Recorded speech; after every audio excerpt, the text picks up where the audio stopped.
everybody. Welcome to the Clearbrook Library. We say hi, Smitty. Hi, Smitty. Boy, this sure beats sitting in class, eh?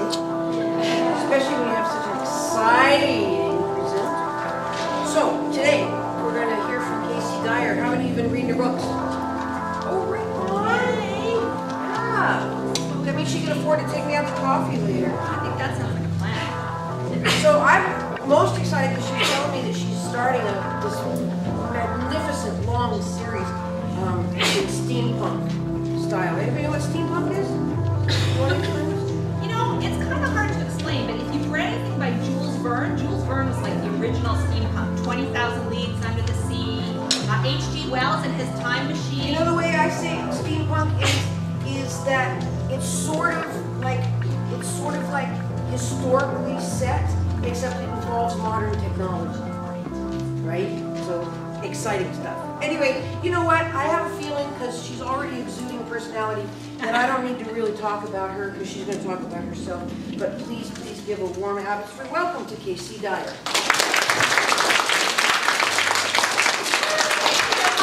happy to be here, guys. I'm really excited. This is the start of a week-long tour for me, so you get me when I'm fresh and have lots of energy, so that's a positive thing. So what I thought I'd do is I'd start with a little brief intro that I've got as a PowerPoint, and then we'll go from there. And we'll just play this by ear and see how it goes. So hey. So who is this DYER? What does she do anyway? Well, like everyone, I started off pretty small. Just a minute now, that is not me. Let's try it again. Okay, that's more like it. This is what I looked like when I was really little. Let's see if we can get a better of focus here. There, how's that? This is me when I was 10. I was little, but not too little to write. I think there might even be a pen behind my ear there. The stuff I wrote when I was 10 was not the greatest, I have to admit. Once upon a time, dragons ruled the earth and ate all the people, the end. And my spelling needed a little something to be desired, I think. So, I needed to practice. Practice and practice and practice. And later, if you remember to ask, I'll tell you how many rejection letters I got before my first book was published. Many is the hint. I've been a writer for a long time. I like writing books that are filled with interesting and weird and gruesome and complicated and bizarre and sometimes pretty scary stuff. This is my very first book. It was called Seeds of Time. See, there's a cool castle on the front of that book. Seeds of Time is about a girl named Daryl and her dog Delaney, and they could both travel through time. Is that not the coolest time travel picture you have ever seen? Anybody want to guess? That is an actual photograph of something. Anybody want to guess what that's a picture of? What do you think? A what? A hypnotization wheel. That is a very good guess, but not correct. Yes? An ice cream cone is a flash. It does look like an ice cream cone, doesn't it? But it's not. What do you think? It sort of looks like a hurricane. You know what? This is actually a picture of something that happened about 2 years ago. But something very similar happened just last week. Who remembers the satellite that fell out of the sky? The space junk. Remember hearing about the space junk falling out of the sky? Okay, this is a satellite that is falling out of the sky. And what happened is, about 2 years ago, one morning in Norway, everybody woke up and that is what they saw over their heads. You can imagine if the sky was filled with that, it would be pretty scary. So what that actually is a satellite that was running out of its orbit and it started to descend to the Earth. And as it hit the atmosphere, it began to spin out of control. And that is a picture of the satellite spinning out of control and all the molecules shooting off in every direction. And you see this blue spiral right here?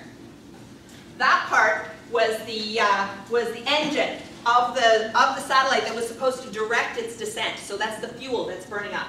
And I love this picture. I thought it was so cool because it sort of reminded me of what I thought that you would see when you traveled through time. And in my books, there's quite a bit of traveling through time. So when Daryl and Delaney went back through time in my first book, unfortunately, they traveled back to the time of the Black Plague. What do you see in those pictures? Skeletons. Why would there be skeletons? Why would there be skeletons in the Middle Ages? What do you think? Yeah? Because lots of people died then. A lot of people died. The Black Plague was a terrible disease. It was the worst disease that had ever happened on Earth. It was so scary because from the time that you caught the Black Plague to the time that you got sick was 48 hours. So you had 48 hours after catching this disease to decide whether you lived or whether you died. It was a pretty scary time. Lots of people were very interested in the idea of death, dancing on the graves of humanity. And so that's why there's all these pictures. These are original pictures from the Middle Ages. They're called woodcut prints. So what the artist would do is they would take a big block of wood and they would carve out the pictures, and then they would put ink on it and paper on it, and that's how they made these pictures. And so these are original pictures from the time of the Black Plague. Well, I thought it would be pretty cool for Daryl and Delaney to go back in time, and that's where they went. So luckily, they managed to survive the plague, and they had a chance to have a few other adventures. In Secret of Light, Daryl escapes to the time, she travels through a lighthouse, a very cool old lighthouse, and she finds herself in an argument with some guy who's wearing funny clothes. He's about 15 years old. He's got chalk dust in his hair, so he's been doing drawing. He's an artist. And he says to her that girls cannot be artists. Girls are only fit for serving him his lunch. Well, Daryl doesn't agree with that. So she takes his lunch and serves it to him right into his lap. And it's not till after that that she finds out that his name is Leonardo. So her first encounter with a very famous artist when he was 15 years old is serving his lunch into his lap. So in Secret of Light, Daryl and Delaney travel back to the Renaissance, and they get to meet Leonardo da Vinci when he's a really young kid, and also when he's an old man, just as he's completing a very famous picture he painted called the Mona Lisa. That's right. Okay, and in the last book in this series, Shades of Red, this book takes place in the court of King Henry VIII. Now, Henry VIII was a very famous king because he had a lot of wives. If you know how many wives he had, put up that many fingers. 6. 6 wives, not 8 wives. He was Henry VIII, but he had 6 wives. And he chopped off quite a few of their heads. This castle, anyone here been to London, England? Put your hand up if you've been to London, England. One teacher, a couple of kids. This is cool. You've probably seen this castle. This is the Tower of London. This castle, this particular tower is the Bloody Tower. And it was there that Henry VIII executed many, many people, including his second wife, Anne Boleyn. And this book takes place the night before Anne gets her head chopped off. Okay, after all of Daryl and Delaney's adventures, I took a pause to write a completely different sort of book. This book is called Miss Zephyr's Notebook. And it's a story of a guy. His name is Logan, 15 years old. His favorite thing in the world to do is play rugby. That's all he wants to do, play rugby. But Logan's got a bit of a problem. He's out on the rugby pitch, and he's trying to play with his buds, and suddenly he feels really sick. He doesn't know why, and he doesn't quite make it to the bathroom in time. Well, this is pretty embarrassing when you're in high school, and his mom takes him to the hospital. Turns out that Logan is unable to digest his food. He has a condition called Crohn's disease. And while he's in the hospital, he's not allowed to eat. He's on IV fluids only. So he has to walk around with an IV. The only other kid in the hospital at the time, because it's just back to school and everybody's back in school, and there's only one other kid in his wing, and she is so obnoxious. She's about a year younger than he is. Her name is Cleo, and he just wishes that they would send her home because she's only got a broken wrist. Now, he thinks that they should just slap a cast on her and send her back home. But in fact, the reason that Cleo is in the hospital is because she broke her wrist at school. And the reason she broke her wrist at school is that she fell down the stairs.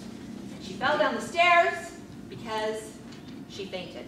And she fainted because she's not eating anything at all. Cleo has a condition called anorexia. Anybody know what anorexia is? Yeah. Anorexia is when you perceive yourself as being a different size and shape than you actually are. And you stop eating in order to have that happen. So Miss Zephyr's Notebook is a story about food and sickness and hunger and love. And what happens when a kid who cannot eat is stuck in a hospital with a kid who will not eat. And one of them escapes from the hospital. I put this picture up here because most people think that anorexia is something that only happens to teenage girls. And this is a picture of a young man, a male, who actually died of anorexia. He starved himself to death. So that's what this story is about. It's pretty silly. It's also got a bit of dog poop in it.